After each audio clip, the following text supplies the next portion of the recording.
அஸ்ஸலாமு அலைக்கும். ஃப்ரூட் சாலடுமா, பழங்கள்லாம் வெட்டி வச்சுட்டேன். ஃப்ரூட் சாலட் மேலே காய்ச்சிட்டேன். கஸ்டர்ட் பவுடரு, பால் பவுடரு, மில்க் மேடு, பால் எல்லாம் கலந்து காய்ச்சிக்கிறேன். இது வெண்ணிலா எசன்ஸ் ஊற்றினேன் மணத்துக்கு.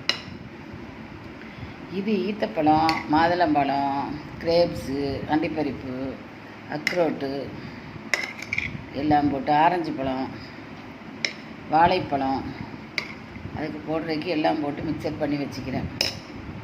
செய்யணும் அது அதிலே போட்டே வச்சுருவேன். அப்போ தான் நல்லா ஊறிக்கிட்டு நல்லா வைக்கும். அதை ரெண்டாவது எடுத்து வச்சு அப்படி போட மாட்டேன்.